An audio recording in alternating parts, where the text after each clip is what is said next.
Now that win against Chelsea, don't underestimate it, because having to play Tottenham and then Chelsea back to back, London derbies, let's not forget that. I know we're top of the league in that, and people think we've got this divine right to win the games, but we don't. We've just got to win it like every other team have got to. You've got to turn up and you've got to play 90 minutes and win the game, and that's what we did.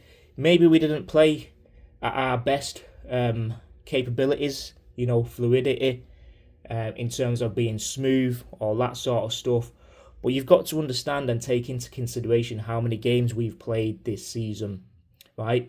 38 games in the Premier League, we've played 29 now. We've played 8 games in the Champions League, so what's that? 29, 30, 37. We've played the Carabao Cup, 3rd, 4th, 5th, quarters, 2 semis, that's another 7, so that's like 45 games. FA Cup we've played 2, so that's like 47, 48 games we've played this season, and we've still got a possible 21 games left to play. Look, let's not forget there's a particular team in Manchester who are playing one game every 7, 8, 9, 10 days, right? And the maximum games they're playing all season is 40, 41. We've already played that. We've done that in February.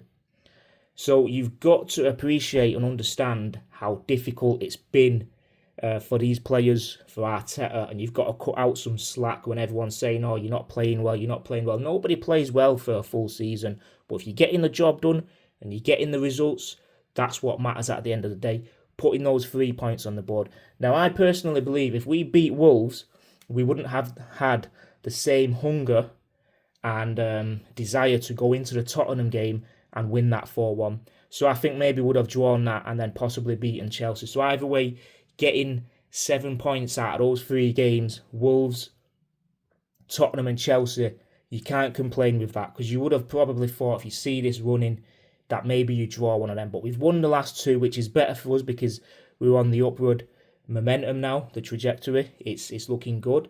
And we've just got to go into the Brighton game and try and get those 3 points no matter how it's done. Because if we can get the 3 points against Brighton, I think we've put ourselves in a great position. I really do.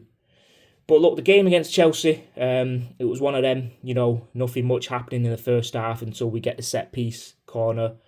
Gabriel on the back post, who's quite far out to be fair, and then the way he runs and jumps onto that like a basketball player without the hands, obviously, the head instead, lays it off for Saliba, and then Saliba scores. And I want to say as well, Gary Neville, what is his problem against Arsenal? I think we all already know what it is, but the fact that he's saying it's an own goal, it's on target, it's in the centre of the net, and he's going on about it could be an own goal.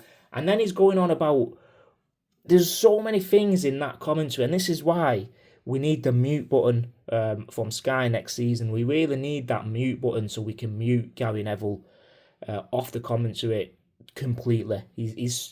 I really wish he doesn't commentate another Arsenal game, but he's the least of our problems and worries at the minute. Chelsea, I think they came with a plan, and they couldn't really execute that well.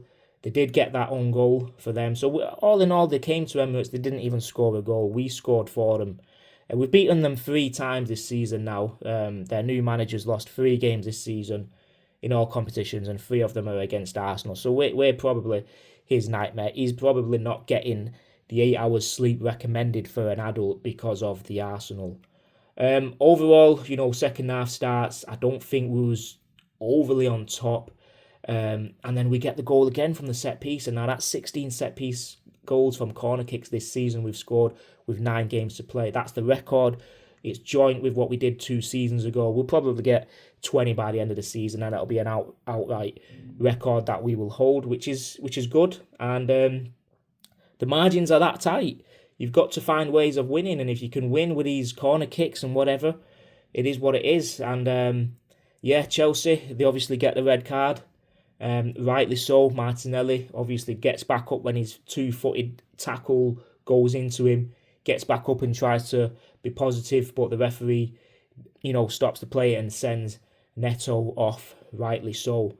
So we win the game 2-1.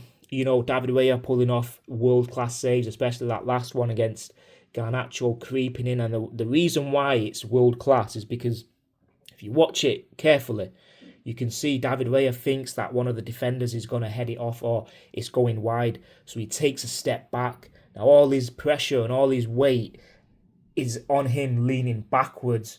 And then when at the last millimetre of a second he sees that it's going in, he has to quickly adjust his body and put all his weight into that left hand and dive like Superman. And he managed to get a hand on it. And what a save. The other one from Hincapié, where he nearly scored an own goal off a corner before he did as well. Zubimendi, I don't think he had a great game again. He almost, gave away a goal. Timber obviously got the winning goal. Can't say much. Hincapié, apart from that own goal, happy with him. Declan Rice, hopefully he's not injured. Saka, I want to see more, mate. I really do. Trossard, I want to see more. Gyökeres, it wasn't his best of games, but it's the way Chelsea set up, and we didn't really play into his into his advantages, especially with Odegaard not being in. I mean, we really needed him again last night. If when it was 2-1, it was crying out for an Odegaard, somebody who can just keep the ball and pass it and not be phased under pressure, because we really, after that red card for Chelsea, I don't know how, but they had more possession, more passes. And it happens because we're going for the title. And you can understand, the nerves and that. But when you're at home, you want to be able to control these games when you're winning. Because we've got another 5 games at home. And that could be the reason why we win the league. You've just got to win every home game now, whatever's left. This was the most difficult one, because Chelsea have sort of found some sort of form and some sort of idea recently how they're playing. So we've got that one ticked off. I think Brighton away is one of the toughest games, but the only away game after Brighton in the top 10, 12, 13, 14 or whatever is Man City. You win your home games, Arsenal, you've literally got one hand on the title. Before Man City play Arsenal, I do believe they'll drop points against Chelsea. I do really believe that. Whether it's Chelsea or West Ham, one of these away games, I do personally believe they'll drop points. So all we need to do is beat Brighton and then beat Everton. Is it Everton this weekend? No, it's the FA Cup. Everton next weekend after the Bayer Leverkusen game. It's at home, which is good. So all we need to do is win those 2 games and then see what happens. Because if we win these next 2 games, we're guaranteed to be at least 8 points in front of City when they play West Ham on the same night at 8:30, I think it is, or 8 o'clock. So all in all, it's 3 points in the bag. We're top of the league. Ignore the noise outside. Yes, it wasn't the greatest of games, but we got the job done. That's the main important things, and we've not got many injuries. Hopefully Rice is okay. But after the Brighton game, he doesn't need to be involved in the Mansfield game. He can sit at home, wrap himself up in cotton wool, whatever they do these days, and just chill the fuck out and be ready for Bayer Leverkusen. So look, all our energy has got to be going into the Brighton game now. It's literally the most important game of the season. That's how it is. Every game is a cup final now. We've got 9 left in the league. Let's start on Wednesday with a victory.